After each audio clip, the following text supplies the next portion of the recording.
श्रीमद् भागवत गीता अध्याय 8वां। भगवान कहते हैं कि जो पुरुष अंतकाल में मुझको ही स्मरण करता हुआ शरीर को त्याग कर जाता है, वह मेरे साक्षात स्वरूप को प्राप्त होता है। इसमें कुछ भी संशय नहीं है। अंतकालेश्च मामेव स्मरन् मुक्त्वा क्लेवरं यस् प्रयाति स मध्वाम यान्ति नास्त्यत्यं संयम।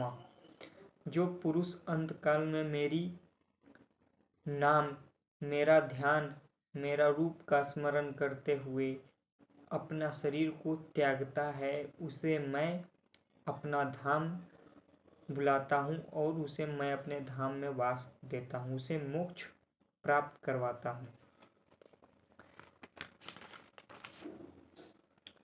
किसी भी भाव को स्मरण करता हुआ शरीर का त्याग करता है, उसको ही प्राप्त होता है, क्योंकि वह सदा उसी भाव से भावित रहता है।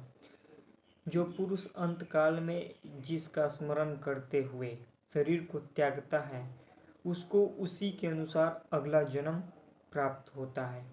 ये श्रीमद् भागवत गीता में वर्णन है। यम यम वापि स्मरानभ्याम त्यज्यन्ते कलेवरम त्वं त्वेवेन्ति कौन्ते सदा तत्भाव भावितः।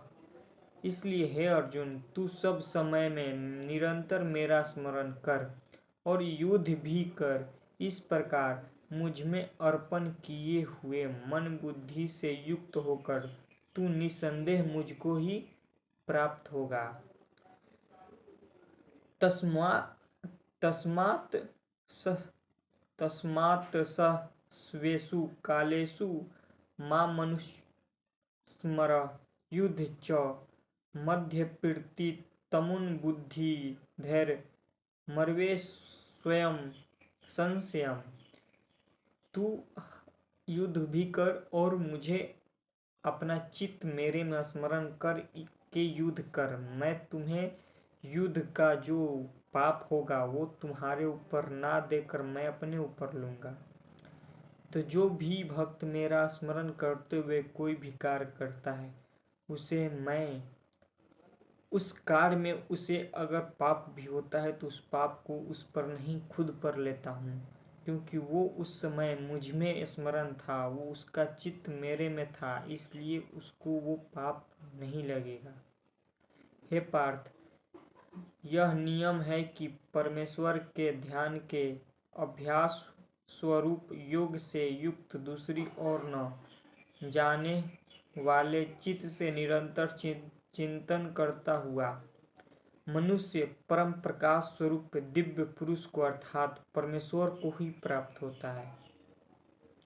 जो ध्यान अभ्यास करते हैं, योग युक्ति से करते हैं और दूसरी ओर न जाने वाले चिंतन से निरंतर मेरा चिंतन करते हैं। आप कोई भी मार्ग से जाते हैं, पर भगवान को जब तक नित्य स्मरण अपने बुद्धि में उनकी नाम रूप लीला ध्यान नहीं लाते, तब तक आप भगवत प्राप्ति नहीं कर सकते हैं।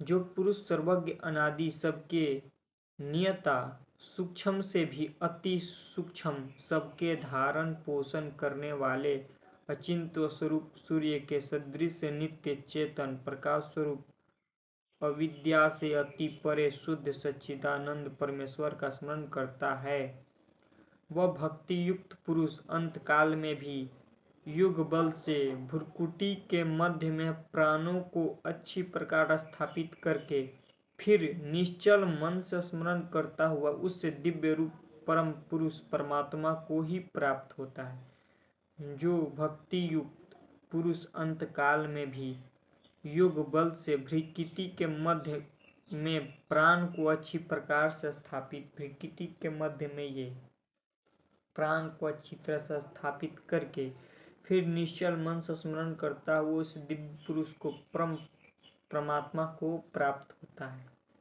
ये योगियों के लिए बताया गया है, भक्तों के लिए ऐसा नहीं है। भक्तों के लिए बस स्मरण, उनका नाम जप, लीला, ध्यान, गुण, बस यही है।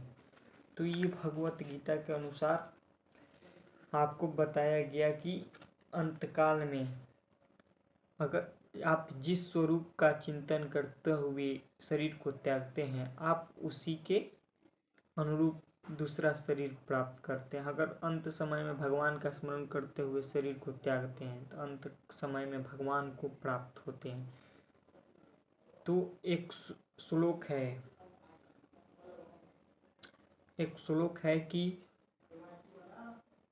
जन्म जन्म मुनि जतन कराही, अंत समय राम नाम आवत नाही। जन्म जन्म मुनि जतन करते हैं, फिर भी उनकी चाह जो होती है कि अंत समय भगवान का नाम लेकर हम शरीर को त्यागे, वो नहीं कर पाते। तो ये इतना अभ्यास करने के बाद भी नहीं होता है, बहुत कठिन है।